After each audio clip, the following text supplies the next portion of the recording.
اللهم صل على سيدنا محمد يا رب صل وسلم دائما. الحمد لله نحمده ونستعينه ونستغفره ونؤمن به ونتوكل عليه ونعوذ بالله من شرور أنفسنا ومن سيئات أعمالنا من يهده الله فلا مضل له ومن يضلله فلا هادي له وأشهد أن لا إله إلا الله وحده لا شريك له وأشهد أن سيدنا وسندنا ونبينا ومولانا محمدا عبده ورسوله صلى الله تعالى عليه وعلى آله وأصحابه وبارك وسلم تسليما كثيرا. أما بعد، اللہ تبارک و تعالیٰ کا فضل و کرم اور عظیم احسان ہم سب پر یہ ہے تو اس نے اپنے فضل و کرم سے ہمیں رمضان کا مہینہ عطا فرمایا اور اس میں جیسی کیسی بھی عبادتیں بن پڑی، اللہ تبارک و تعالیٰ نے اس کی توفیق عطا فرمائی. روزوں کی توفیق، تراویح کی توفیق، تلاوت قرآن کی توفیق، اور اگر کچھ ذکر کی توفیق ہوئی ہے تو وہ سب ان کا کرم ہے. رمضان ہی نہ ملتا، اس سے پہلے ہی رخصت ہو گئے ہوتے. اللہ تبارک و تعالی نے عطا فرمایا اپنے فضل و کرم. رمضان ملتا مگر اللہ بچائے معصیتوں کے ساتھ ملتا، اللہ تبارک و تعالی کے احکام سے غفلت کے ساتھ ملتا. اللہ جل جلالہ نے اس سے بچایا.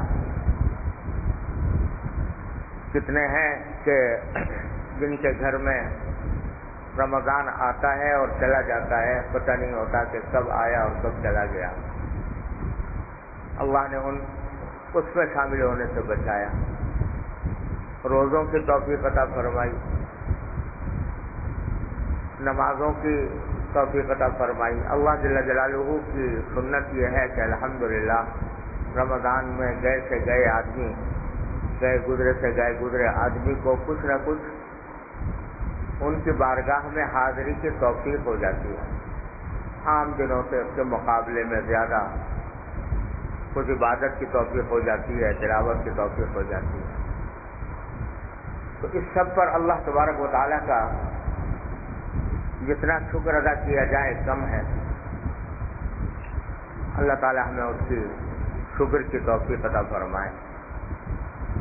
اور پھر سب سے بڑا انعام یہ کہ سب کچھ کرنے کے بعد جب عیدگاہ میں اللہ تبارک و تعالیٰ بلاتے ہیں تو کس شان سے بلاتے ہیں.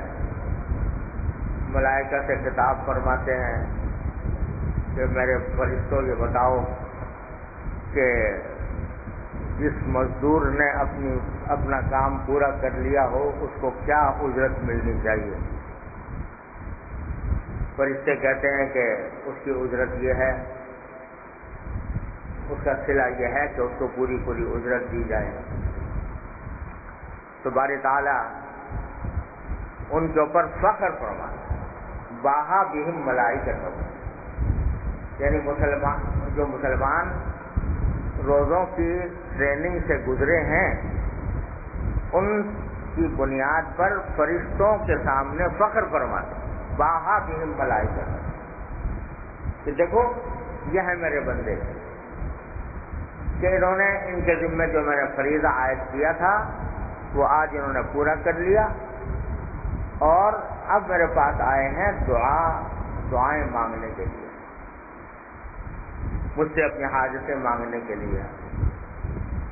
تو اتنا زبردست اعلان فرمایا کہ میں اپنی عزت کی قسم کھاتا ہوں، اپنے جلال کی قسم کھاتا ہوں، اپنے کبریا کی قسم کھاتا ہوں کہ آج میں ان سب کی دعائیں قبول کروں گا، اور صرف اتنا ہی نہیں، میں ان کی سیئات کو حسنات سے بدل دوں گا،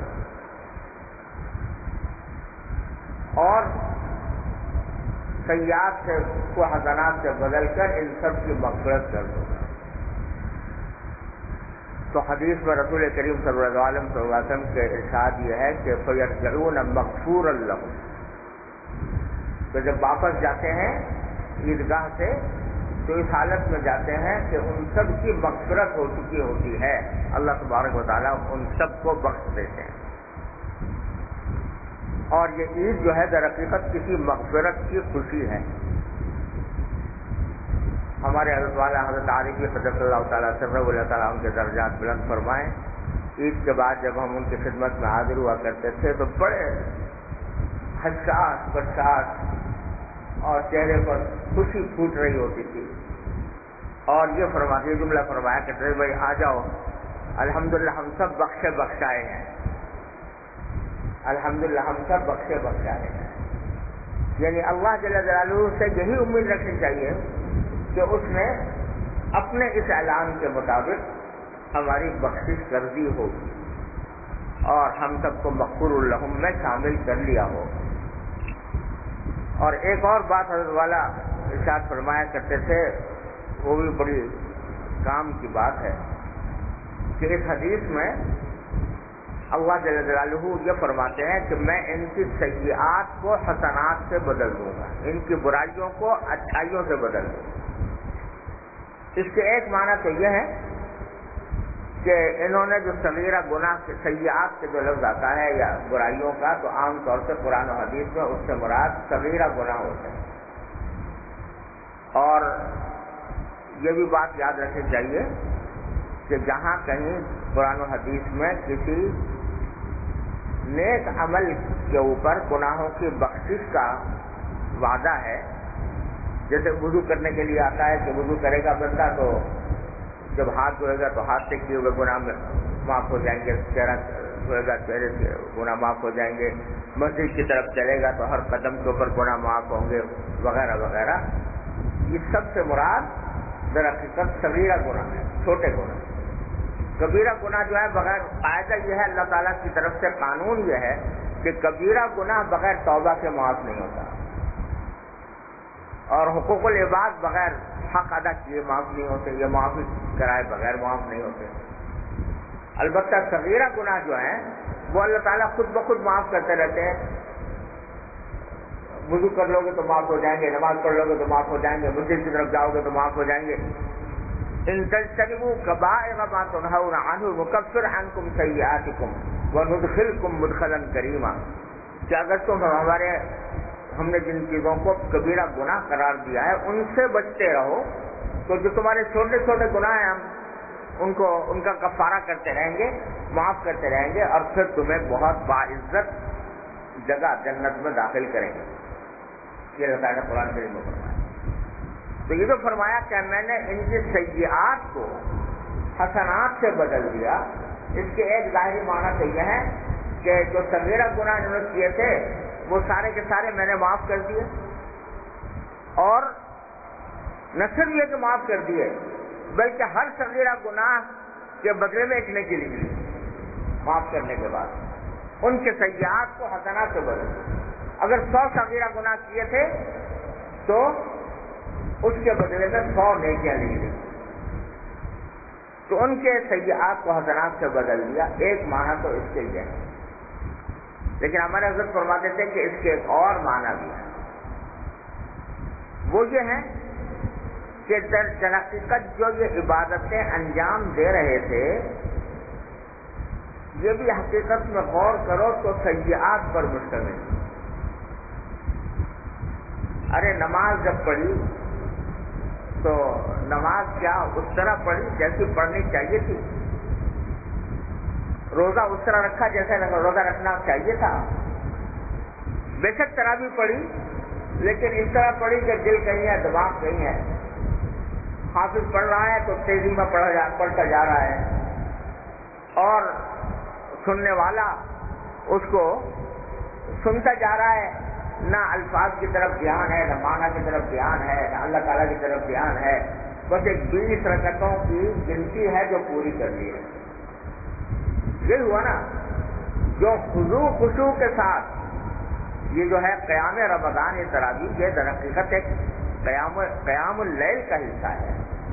اور قیام اللیل جو ہے وہ در حقیقت اپنے بارگاہ الہی میں حاضری کے لیے حاضری کا ایک طریقہ ہے. اور اس کا حق یہ ہے کہ آدمی جب اللہ تبارک و تعالیٰ کی بارگاہ میں حاضر ہو تو اللہ تبارک و تعالیٰ کی عبادت اس طرح کرے کہ جیسے کہ بارک تعالیٰ کو دیکھ رہا ہے یا بارک تعالیٰ مجھے دیکھ رہے ہیں. لیکن کر لی، پڑھ لی تراویح 20 رکعتیں پڑھ لی، دل کہیں ہے دماغ کہیں ہے، کچھ تھکن محسوس ہو رہی ہے، گنتی گن رہے ہیں کہ کب کتنی رکعتیں ہوئی کتنی باقی ہیں. تو یہ اس طرح پڑھی نہیں پڑھی تو اگر غور کرو تو یہ نماز جو ہے یہ حقیقت میں حسنہ نہیں تھی بلکہ سیئہ تھی. اس لیے کہ اللہ تبارک و تعالیٰ کی بارگاہ میں حاضر ہے اور دل و دماغ نہیں ہو رہے. اگر کسی بادشاہ کے دربار میں جاؤ، کسی صاحب اقتدار کے دربار میں جاؤ اور وہ تمہاری طرف متوجہ ہے اور تمہارا دھیان کہیں اور ہے، تم کو بھی ہاتھ ہلا رہے ہو، کبھی پاؤں ہلا رہے ہو، کبھی اپنے تھکن کا اظہار کر رہے ہو، تو یہ در حقیقت بے ادبی ہے، گستاخی ہے اس بادشاہ کی صاحب اقتدار. اس لحاظ سے اگر دیکھا جائے تو جو نمازیں بھی پڑھی گئی وہ حقیقت میں کیا تھی؟ وہ ان کے اندر سیئات بھری ہوئی تھی. طرح طرح کے خیال آ رہے ہیں، بعض اوقات ناجائز خیالات بھی آ رہے ہیں، فوج خیالات بھی آ رہے ہیں اور اس طرح نماز پڑھی جا رہی ہے. حقیقت میں تو یہ سیئات کے قبلی سے سیئات سے بری ہوئی تھی. لیکن اللہ تبارک و تعالیٰ اپنے فضل و کرم سے فرماتے ہیں کہ آج کیونکہ بہرحال ان کو میں نے جو کام سونپا تھا اپنی حد تک انہوں نے کیا، اگرچہ اس طرح نہ کیا جیسا کرنا چاہیے تھا، تو ان کی ان سیئات کو بھی میں حسنات ہی بنا دوں گا.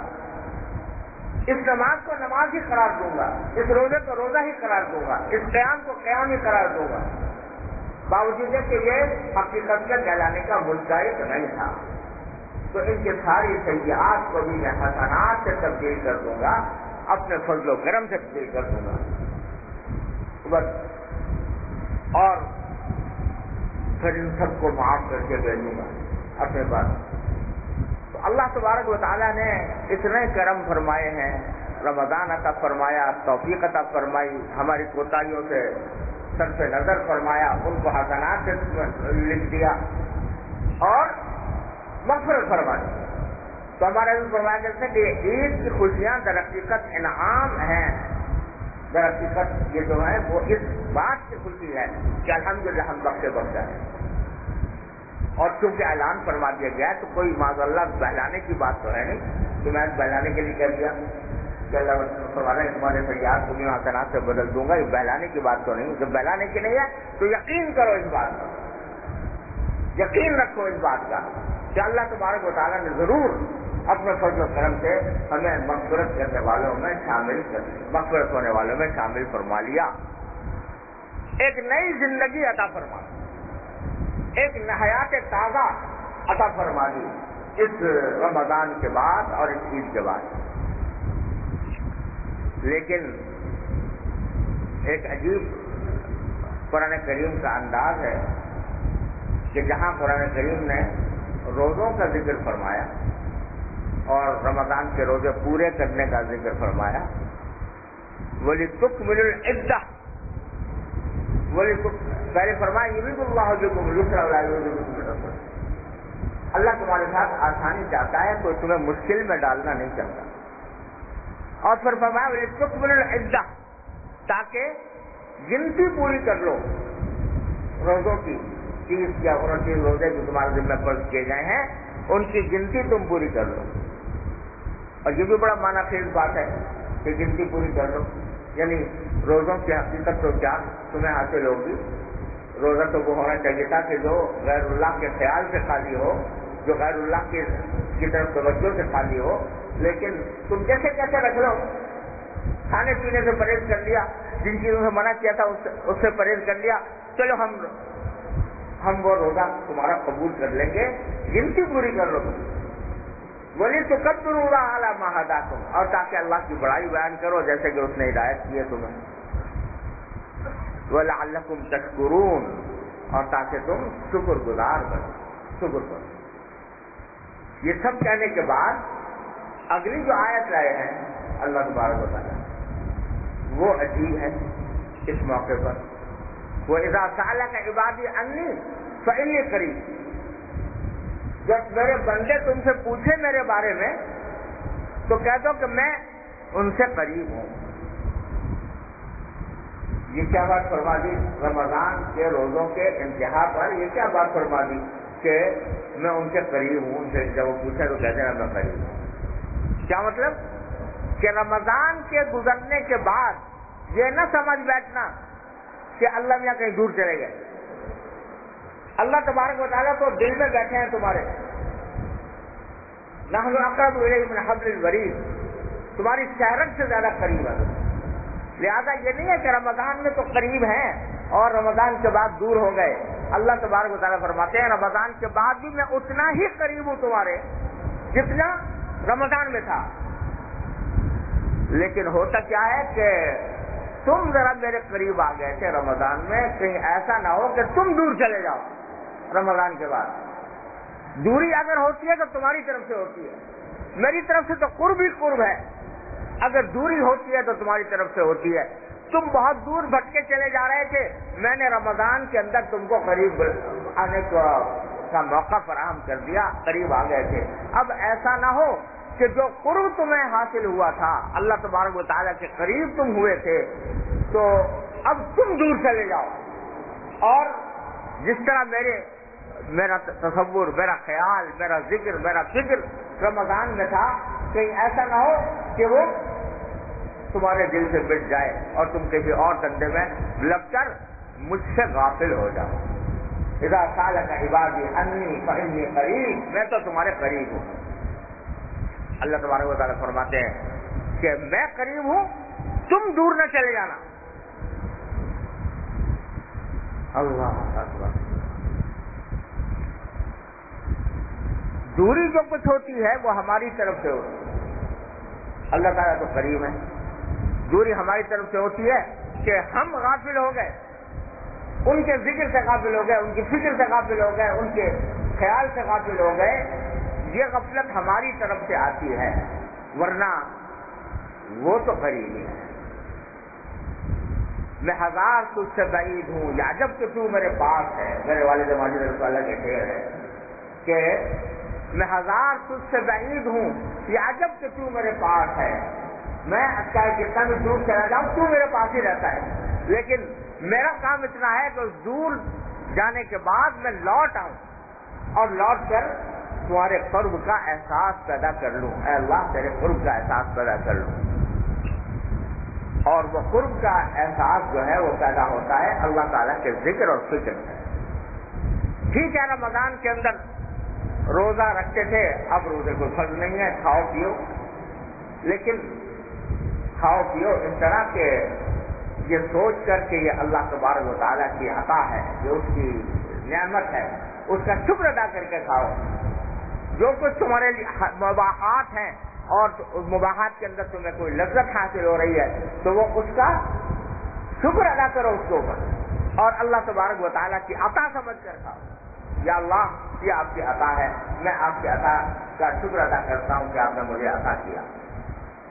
حدیث میں آتا ہے کہ جب کھانا سامنے آئے، ایک تو دعا ہوتی ہے نماز کھانے کی، وہ جو کھانے کے بعد پڑھی جاتی ہے، اور الحمدللہ الذی اطعمنا وسقانا وجعلنا مسلمین. ایک دعا تو یہ ہے. لیکن ایک دعا ہے جو کھانا کھاتے وقت، جب کھانا سامنے آئے تو اس وقت کیا کہے بندہ؟ اللہم لک الحمد علی ما رزقتنی من غیر حول منی ولا قوة. اے اللہ، یہ جو کچھ کھانا آپ نے عطا فرمایا، مجھے رزق عطا فرمایا، میں اس کے اوپر شکر ادا کرتا ہوں کہ آپ نے مجھے بغیر کسی محنت کے، بغیر کسی قوت کے، اپنی طاقت نہیں تھی کہ میں اس کو حاصل کر سکتا، آپ نے اپنے فضل و کرم سے عطا فرمایا. تو بندہ یہ جو کہہ رہا ہے کہ میں آپ کی عطا ہے، جب آپ کی عطا ہے آپ کا شکر ادا کرتا ہوں، یہ کہہ کر کھا لیا، الحمدللہ غفلت دور ہوئی اللہ تعالیٰ کے سے دور جانے کا کے بجائے تم اللہ تعالیٰ کے قریب آ گئے. تو بھائی اس رمضان کے بعد اللہ تبارک و تعالیٰ نے ایک نئی زندگی عطا فرمائی. اس نئی زندگی کے اندر اللہ تبارک و تعالیٰ اس بات کی بھی توفیق عطا فرمائے کہ جو کچھ حاصل کیا رمضان المبارک کے اندر، اس کا جو کچھ قرب حاصل ہوا وہ کہیں کھو نہ جائے، وہ کہیں کھو نہ جائے. خوشیوں میں، تفریحات میں، مجلسوں میں وہ کہیں کھو نہ جائے، وہ محفوظ رہے.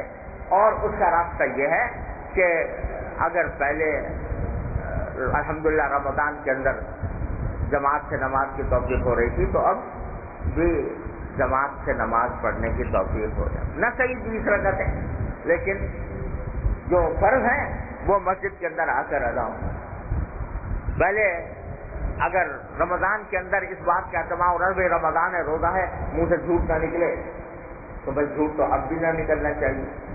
اگر یہ خیال تھا کہ رمضان روزہ ہے لہذا غیبت نہ ہو تو اب بھی غیبت سے بچنے کا اہتمام ہو. اگر رمضان کے اندر کئی پارے تلاوت کر رہے تھے تو نہ صحیح کئی پارے، لیکن تھوڑی تلاوت روزانہ ہو، کوئی دن اللہ تبارک و تعالیٰ کے کلام کی تلاوت سے خالی نہ جائے. اور پھر سب سے بڑی بات یہ کہ اللہ تبارک و تعالیٰ کے ذکر اور اس کی فکر کی سے آدمی بندہ خالی نہ ہو.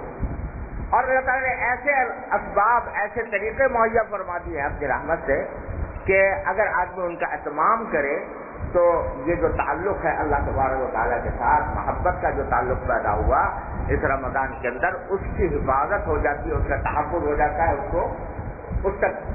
اس کے تحفظ کا سامان کرنے کے لیے اللہ تعالیٰ نے چھوٹی چھوٹی باتیں ایسی عطا فرمائی ہے. فاذکرونی اذکرکم، میرا ذکر کرو میں تمہارا ذکر کروں گا. اور حدیث قدسی میں ہے کہ اگر بندہ جو ہے وہ تنہائی میں ذکر کرتا ہے اللہ تبارک و تعالیٰ، اللہ تعالیٰ تنہائی میں اس کا ذکر فرماتے ہیں.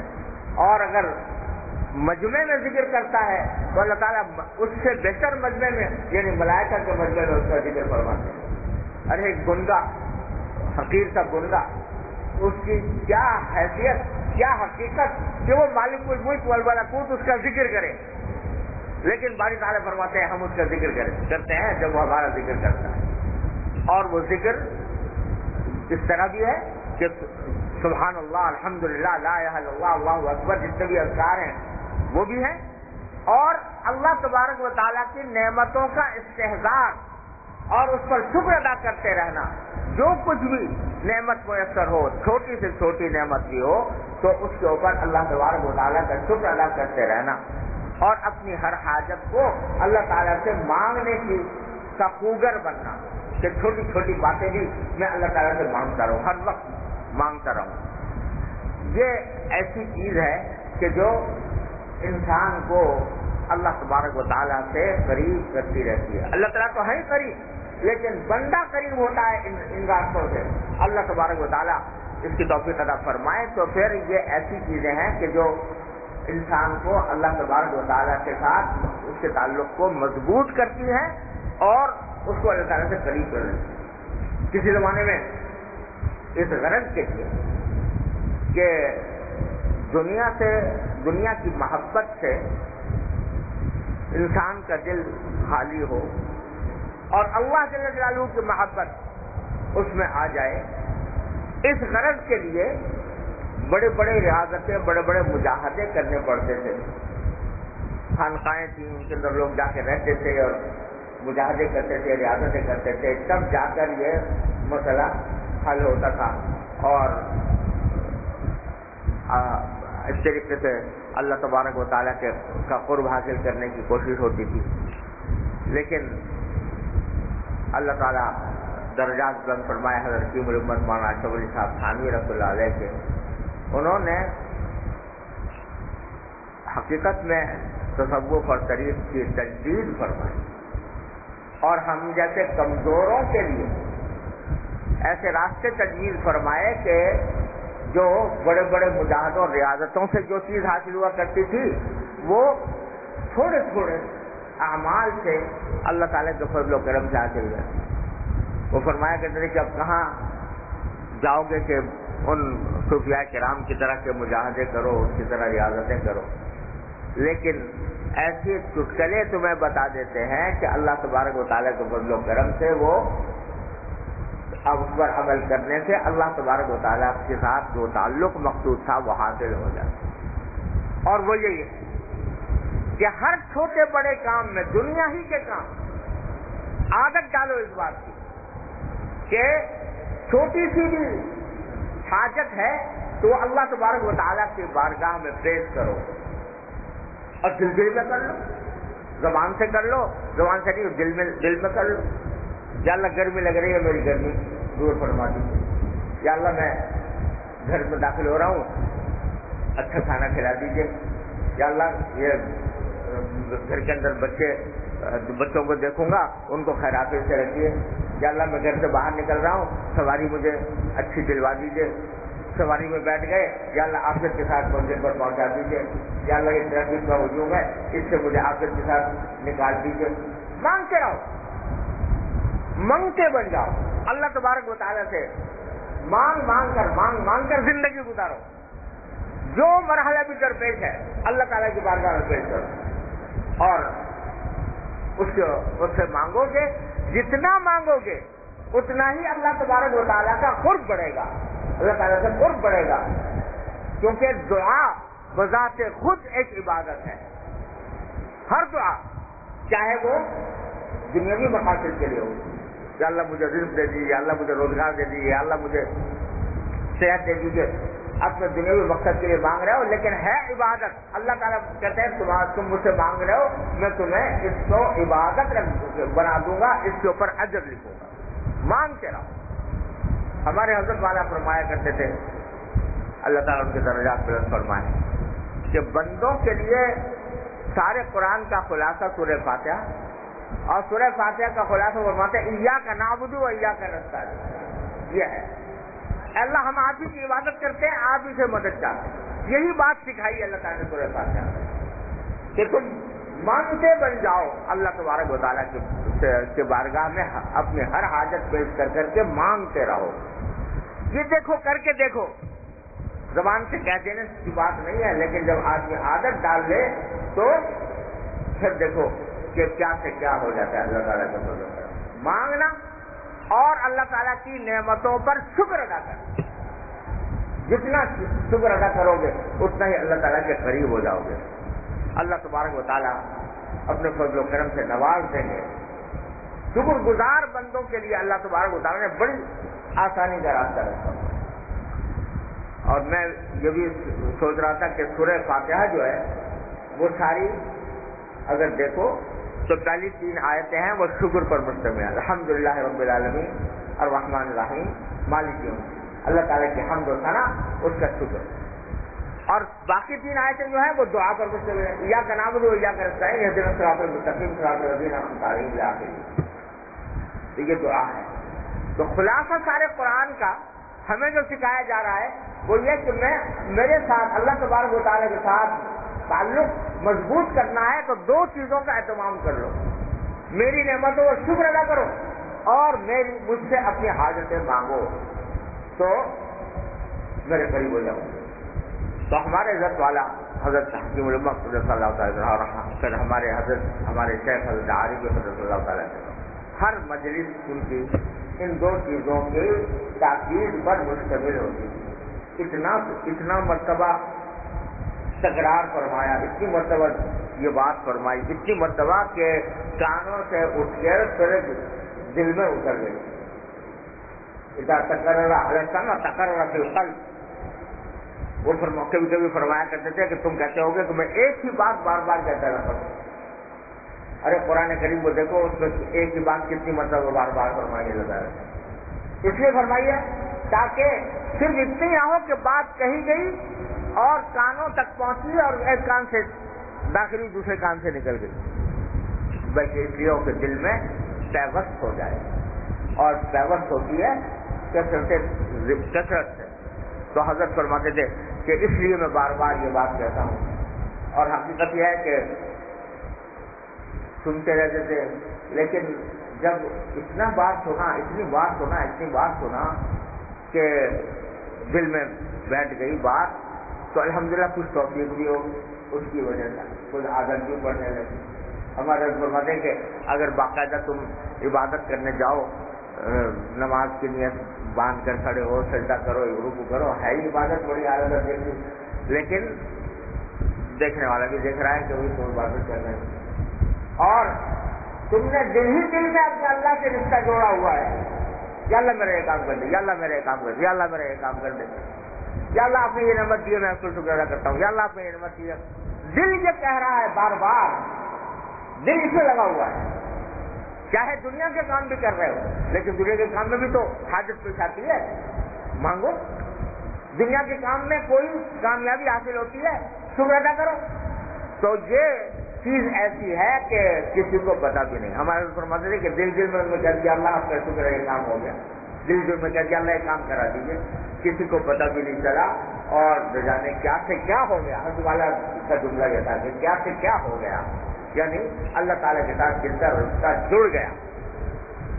یہی وہ بات ہے کہ حضرت منظور صاحب رحمۃ اللہ علیہ اور خواجہ عزیز الرحمن صاحب منظور رحمۃ اللہ علیہ حضرت تھانوی رحمۃ اللہ علیہ کے بڑے خاص خلفاء میں سے تھے. اپنے زمانے میں ڈپٹی کلیکٹر تھے, انگریزی خان تھے, کوئی باقاعدہ عالم بھی نہیں تھے. لیکن حضرت والا کے صحبت نے ان کو ایسا کچھ بنا دیا تھا کہ بڑے بڑے علماء بھی ان کے سامنے گھٹنے ٹیکے.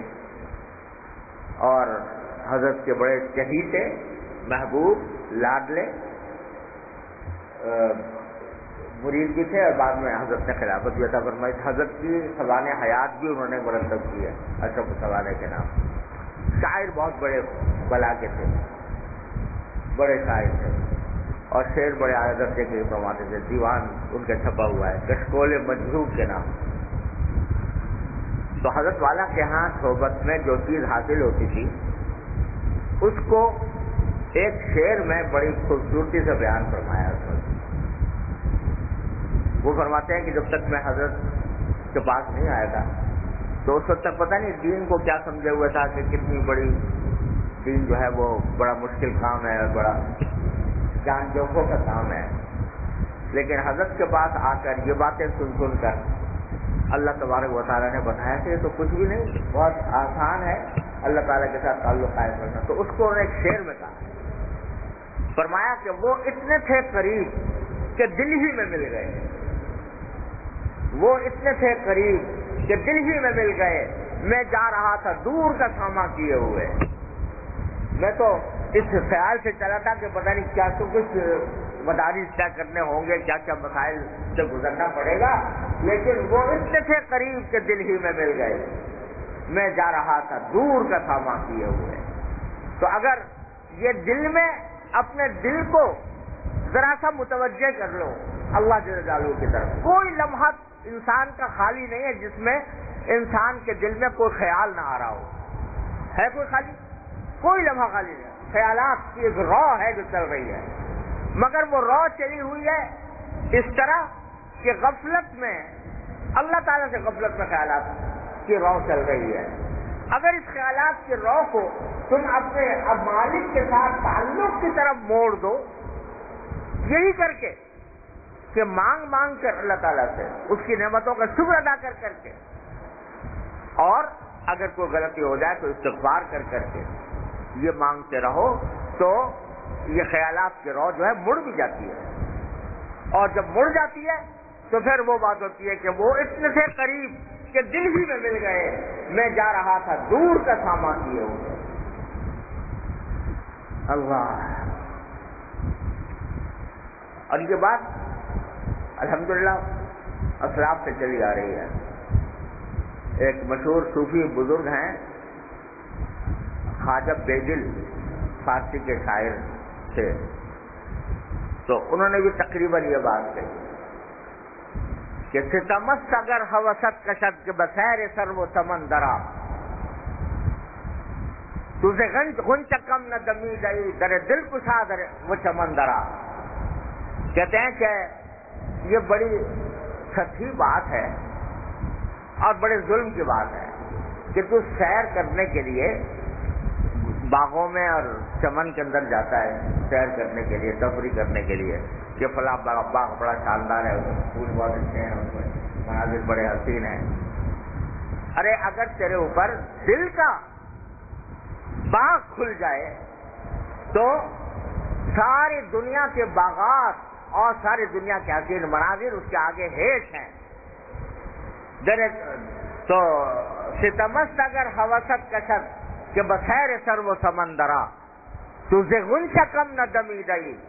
تو اگر اپنے آپ کا جائزہ لے تو تیری حیثیت جیسے ایک پھول کی کلی ہوتی ہے نا، وہ کلی بند ہوتی ہے اور پھر وہ کھل کر پھول بن جاتی ہے، تو تیرا دل بھی غنچے کی طرح ہے، اس وقت بند ہے، لیکن اگر تو اس کو اللہ تبارک و تعالیٰ کے ذکر سے کھولے گا تو یہ پھول بن جائے گا۔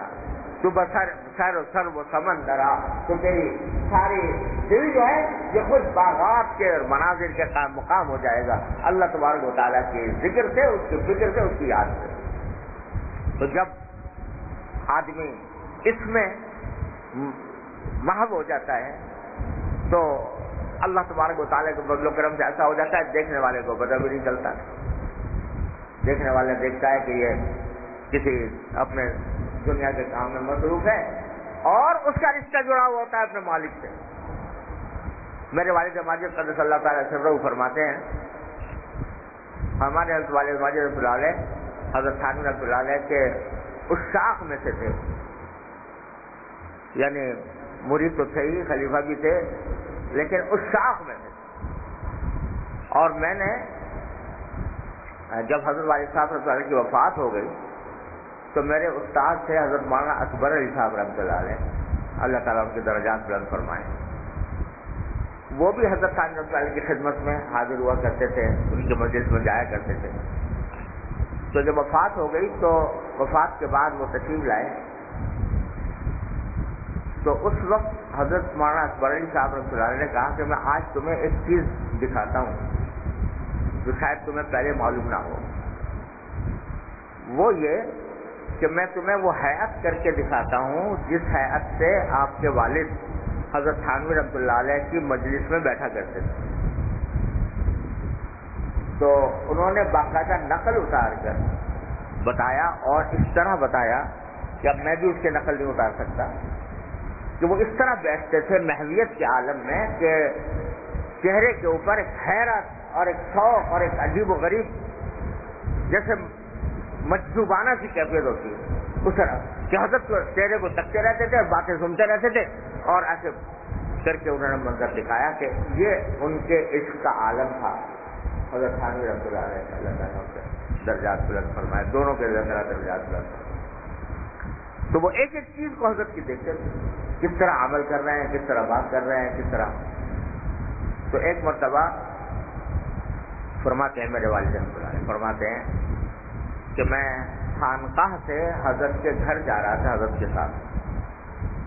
عام طور سے حضرت والا کے ہاں بڑے اصول قواعد ہوا کرتے تھے، ان اصول قاعدوں میں سے بھی تھا کہ جب میں جاؤں خانقاہ سے گھر جاؤں تو کوئی میرے ساتھ نہ چلے، نہ کوئی میرا سامان اٹھائے، بس اگر یہاں جو کچھ بات کرنی ہے کر لے، اس کے بعد مجھے مخلہ بالطبع چھوڑ کر چلا جائے، میں تاکہ طرح جاؤں، گھر جاتے طرح جاتے، نہ کوئی ساتھ چل رہا ہے، نہ کوئی سامان اٹھانے والا ہے۔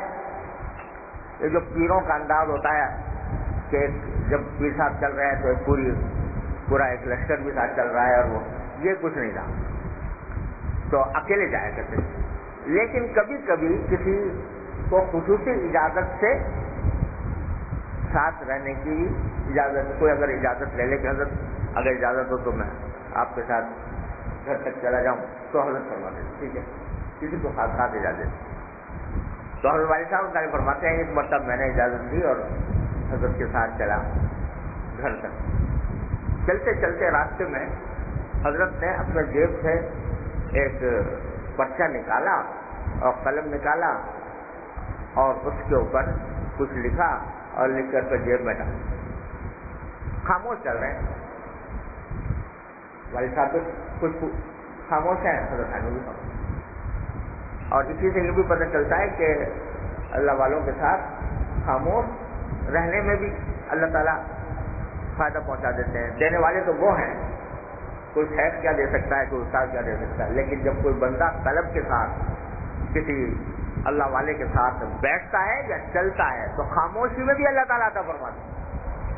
خیر، تو چل رہے تھے خاموش سے، جب یہ کام کیا تو پوچھا مولوی شفیع، دیکھا سمجھے میں نے یہ کیا ہوا، کیا کام ہوا؟ تو حضرت والد صاحب نے عرض کیا کہ حضرت فرما دیں کیا بات ہے؟ تو فرمایا کہ میں نے دل اور دماغ کا بوجھ کاغذ پر منتقل کر دیا، یعنی ایک کام یاد آیا تھا کہ یہ کام کرانا ہے، اسی وقت کرنا ہے یا کرانا ہے، تو وہ دماغ میں تھا، دل میں تھا، اس کو میں نے کاغذ پر منتقل کر کے رکھ دیا۔ یعنی اگر یہ نہ لکھتا تو دماغ پر وہ چکر لگاتا رہتا اور دل میں چکر لگاتا رہتا کہ فلاں وقت یہ کام کرنا ہے، فلاں وقت یہ کام کرنا ہے، تو اس کو میں نے کاغذ پر منتقل کر دیا۔ تو فرمایا کہ دل تو اللہ میاں نے ایک ہی کے لیے بنایا ہے، دل تو ایک ہی کے لیے بنایا ہے، اس میں یہ مختلف قسم کے خیالات اور مختلف قسم کے افکار جو ہیں یہ اس کے رہزن ہیں، دل کے لیے رہزن ہے، لہذا میں نے اس کو اس طرح منتقل کر، دل تو ایک ہی کے لیے بنایا ہے، دل اسی طرح مشغول ہونا چاہیے۔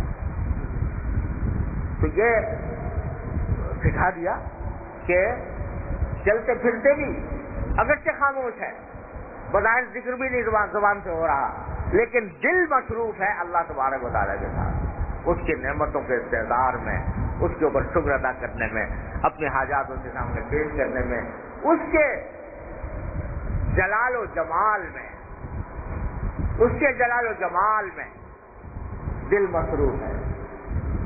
اور پھر حضرت والد صاحب رحمۃ اللہ کا شعر یاد آ گیا، کسی مفہوم کا شعر حضرت والد صاحب، حضرت کے خود حضرت والد صاحب رحمۃ اللہ کا اپنا شعر ہے، بڑا عجیب شعر کہ تیرا جلال تیرا جمال ہے، تیرا خیال ہے تو ہے، تیرا جمال ہے تیرا خیال ہے تو ہے، مجھے یہ فرصت کاوش کہ کیا ہوں میں، مجھے یہ فرصت کاوش کہاں کہ کیا ہوں میں، تیرا جمال ہے تیرا خیال ہے تو ہے، مجھے یہ فرصت کاوش کہاں کہ کیا ہوں میں۔ جب یہ کیفیت ہو جاتی ہے تو اللہ تبارک و تعالیٰ اپنے فضل و کرم سے ہم سب کو اپنے رحمت سے عطا فرما دیں۔ تو دیکھنے میں بظاہر دیکھنے والا سمجھے گا کہ یہ کوئی نہ عبادت ہو رہی ہے نہ کوئی کام ہو رہا ہے، لیکن دل مشغول ہے اللہ تبارک و تعالیٰ کے ذکر میں، اس کے فکر میں، اس کے جلال میں، اس کے جمال میں، اس کی کبریائی میں، اس کی نعمتوں میں، اس کے انداز عطا میں دل مشغول ہے۔ تو میں نے اپنے حضرت شیخ حضرت عارف قدس اللہ تعالیٰ سے سنا، فرماتے تھے کہ ایک مرتبہ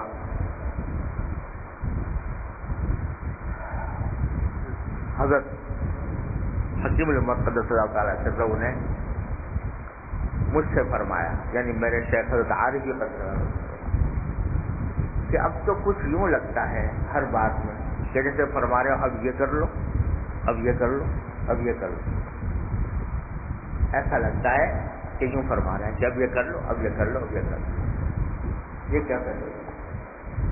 تو جو کچھ ہو رہا ہے انہیں کے ذکر سے ہو رہا ہے، انہیں کے فکر سے ہو رہا ہے، انہیں کے حکم سے ہو رہا ہے. تو جب اللہ تبارک و تعالی اس صورتحال تک پہنچا دیتے ہیں تو پھر بندہ بھی قریب ہو جاتا ہے. اللہ میاں تو قریب نہیں ہے، لیکن بندہ اس طرح قریب ہوتا ہے اللہ تبارک و تعالیٰ کے. تو اس وقت حضرت پڑے ہوئے ہیں بستر پر، بستر علالت پر ہے، اور کبھی کوئی آ کے دوا پلا رہا ہے، کبھی کوئی خدمت کرنا چاہ رہا ہے، بار بار کوئی آدمی آ رہے ہیں. تو ایک موقع پہ فرمایا کہ ارے بھائی، ایک مشغول آدمی کو کیوں تنگ کرتے ہیں؟ ایک مشغول آدمی کو کیوں تنگ کرتے ہیں؟ تو بستر پہ لیتے ہیں، بیمار ہیں، نہ کوئی عمل کر رہے ہیں، نہ کوئی زبان بھی خاموش ہے. تو ہمارے مشغول آدمی کو کیوں تنگ کرتے ہیں؟ تو یہ شغل اللہ تبارک و تعالیٰ اپنے فضل و کرم سے عطا فرما دے کہ تیرا جلال مال ہے، تیرا خیال ہے، تو ہے، مجھے یہ فرصت کاوش کہاں کہ کیا ہو. یہ چیز حاصل ہوتی ہے مشق سے. اپنے خیالات کی رو کو اللہ تبارک و تعالیٰ کی طرف پھیرنے سے یہ چیز الحمدللہ حاصل ہو جاتی ہے. کوئی ناممکن چیز نہیں ہے، حاصل ہو جاتی ہے. اور پہلے یہ ہوتا ہے کہ مدتوں تک خیال ہی نہیں آتا تھا، نہ کسی دعا کا خیال آ رہا ہے، نہ کسی اپنی دھن میں مست ہیں، اپنے دنیا کے کاموں کے اندر یہ کر لوں وہ کر لوں، اللہ میاں کی طرف دھیان نہیں ہے. لیکن جب کسی اللہ والے کی رہنمائی سے توجہ ہوتی ہے تو پھر آنے لگتا ہے خیال. لیکن آتا ہے پھر چلا جاتا ہے، آتا ہے پھر چلا جاتا ہے، آتا ہے پھر چلا جاتا ہے. لیکن اگر آدمی لگا رہے اور کوشش نہ چھوڑے، اور جب بھی کبھی غفلت ہو پھر اللہ تعالیٰ کی طرف متوجہ ہو جائے، پھر اللہ تبارک و تعالیٰ کے نعمتوں کی طرف اس سے مانگنے کی طرف متوجہ ہو جائے، تو پھر ایسا ہوتا ہے کہ یہ کثرت سے آنے لگتا ہے. دوسرے خیالات کم اور یہ خیالات زیادہ. اور ایک مرحلہ اللہ تعالیٰ اپنے رحمت سے سب کو عطا فرما دے، وہ آ جاتا ہے کہ وہی زیادہ غالب رہتا ہے. جب کوئی ہوتا ہے محض بدرجہ حاجت کسی اور طرف دھیان چلا گیا، ورنہ دل وہاں پر، دل بیار و دست بکار، ہاتھ سے تو کام ہو رہا ہے لیکن دل اللہ تبارک و تعالیٰ کی طرف متوجہ ہے، یہ ہو جاتا ہے. تو میرے بھائیوں، اللہ تبارک باتیں تو بنا دی میں نے، اللہ تبارک و تعالیٰ کی رحمت سے اس کو اپنا حال بھی بنا دے اور مقام بھی بنا دے کہ اپنی رحمت سے وہ ہم نے جس طرح وہ قریب ہے ہمارے، تو اسی طرح ہم بھی اللہ تبارک و تعالیٰ کے قریب ہو جائیں، اللہ تبارک و تعالیٰ کے ذکر سے قریب ہو جائیں، اس کی فکر سے قریب ہو جائیں. تو بھائیوں، ایک تو اس رمضان کے گزرنے کے بعد یہ اللہ تبارک و تعالیٰ کا پیغام ہے کہ میں قریب ہی ہوں، کہیں دور نہیں گیا تم سے. اجیب دعوت الداع اذا دعان، میرا جب پکارنے والا مجھے پکارتا ہے تو میں اس کا جواب دیتا ہوں، اسے یعنی قبول کرتا ہوں. یہاں بھی ایسا لگتا ہے کہ اشارہ اس طرف فرمایا جا رہا ہے کہ میں تو قریب ہوں ہی تمہارے قریب آنے کا راستہ یہ ہے کہ مجھے پکارو، تمہارے مجھ سے قریب آنے کا راستہ یہ ہے کہ مجھے پکارو، پکارتے رہو، مانگتے رہو. تو اس نئی زندگی میں اللہ تبارک و تعالیٰ اپنے رحمت سے ہمیں توفیق عطا فرمائے کہ ایک تو اب اپنا نظام الاوقات بنا، نظام الاوقات ایسا بنے کہ جس کے اندر ہر چیز کا حق ادا ہو سکے. رمضان میں بہت سارے کام سے پوچھ ڈال دیے تھے، اپنی ذمہ داریاں نہیں تھی، کرتی تھی وغیرہ وغیرہ. اب ذمہ داریاں بھی ہیں، کام بھی کرنے ہیں. تو نظم اوقات پر ایسا نظم اوقات کے جس میں ہر چیز کا حق ادا ہو، اس کے وقت پر ادا ہو. اور بھائی نظم اوقات بناتے وقت اپنی ساری ضروریات، ساری حاجات کو سامنے رکھ، ساری ضروریات حاجات کو سامنے رکھ کر اپنی سہولت کے ساتھ، جو سہولت کے ساتھ کام ہوتے ہیں ان کا بنا. اس نظم اوقات میں اللہ تبارک و تعالیٰ کی ذکر کا، مثلا نمازیں تو الحمدللہ جتنے بیٹھے ہیں سبھی الحمدللہ پڑھتے ہیں، اہتمام کے ساتھ جماعت کے ساتھ ادا کرنے کا اہتمام ہو. اور صبح کو فجر کے بعد کچھ تھوڑا سا وقت اللہ تبارک و تعالیٰ کے قریب ہونے کے لیے حاصل ہو کہ اس میں کچھ تلاوت ہو قرآن کریم. رمضان میں ماشاءاللہ بہت تلاوت کرتے تھے، اب اتنی نہیں، لیکن روزانہ ہو، چاہے وہ آدھا پارا ہو. مشغول آدمی کم کر لے لیکن چھوڑے نہیں، کوئی دن بھی خالی نہ جائے تلاوت. کچھ وقت جو ہے وہ مناجات مقبول، نبی کریم صلی اللہ علیہ وسلم کی بتائی ہوئی دعائیں، ان کو مانگنے کا اہتمام. تیسرے تسبیحات، کچھ تسبیحات، سبحان اللہ وبحمدہ، سبحان اللہ العظیم، سبحان اللہ والحمدللہ لا الہ الا اللہ واللہ اکبر، اور استغفار اور درود شریف. یہ 4 تسبیح سے شروع کریں، اللہ تعالیٰ کر دے تو پھر اس میں اور اضافہ بھی ہو سکتا ہے. لیکن صبح کو شروع کے وقت میں یہ، جب تک یہ کام نہ ہو جائے اس وقت تک کسی اور کام میں نہ لگے. اگر کسی شخص کو حالات کے لحاظ سے اس وقت مشکل ہے کسی وجہ سے تو کوئی اور وقت مقرر کرے، لیکن جو وقت جس کام کے لیے مقرر کیا ہر صورت میں اس وقت وہ کام کرے، چاہے سستی آ رہی ہو، چاہے کاہلی ہو رہی ہو، کچھ ہو، سستی کا مقابلہ کرے، کاہلی کا مقابلہ کرے اور کرے، اس کو زبردستی کرے اپنا، اور اس اوقات کے مطابق زندگی گزارے. اور بھائی چلتے پھرتے عادت ڈالیں، سوچے، مثلا کسی اور خالی بیٹھے تو سوچے کہ میں کیا کیا دعائیں مانگوں اللہ سے، کیا کیا مانگ سکتا ہوں، جب میں گھر سے نکلتا ہوں تو کیا حاجت ہوگی، اس وقت کیا مانگنے چاہیے، جب اور آگے بڑھوں گا تو کیا مانگنا چاہیے. یہ اس کے دماغ میں فہرست بنا اور اس کے لیے عادت ڈالنے کو. جو بندہ اس کی کوشش کرتا ہے، عادت ڈالنے کی کوشش کرتا ہے، اللہ تعالیٰ ڈلوا دیتے ہیں اور یہ کیفیت حاصل ہو جاتی ہے.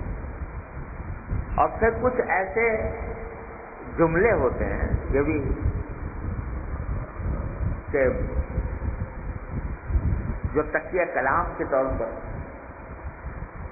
دل میں بار بار آتے ہیں، تو اس میں کوئی ایک جملہ منتخب کر لو جو جب بھی خالی ہو تو دماغ وہ جملہ بول رہا ہو، یا اللہ میرے گناہوں کو معاف کر، یا اللہ میرے قریب، یا اللہ مجھے اپنا قرب عطا فرما، یا اللہ مجھے اپنی رضا کی زندگی عطا. ان میں سے کوئی ایک جملہ منتخب کر کے یہ سمجھ لو کہ یہ اس کی رٹ لگانی ہے. چلتے پھرتے اٹھتے بیٹھتے دماغ میں یہ جملہ گھومتا رہے، گونجتا رہے. جتنا جتنا یہ کرو گے انشاءاللہ اللہ تبارک و تعالیٰ کے فضل و کرم سے اللہ تعالیٰ اپنا قرب عطا فرمائے. بس بھائی اس طرح اللہ تعالیٰ فرما رہے ہیں کہ میں قریب ہوں، تم دور چلے جاتے ہو، اب دور مت جانا، اب میرے قرب سے فائدہ اٹھانا، اب میری طرف آ جانا. اللہ تعالیٰ اپنے فضل و کرم سے اپنی رحمت سے اس پکار پر عمل کرنے کی توفیق عطا فرمائے. اللہم صلی علی سیدنا صل على سيدنا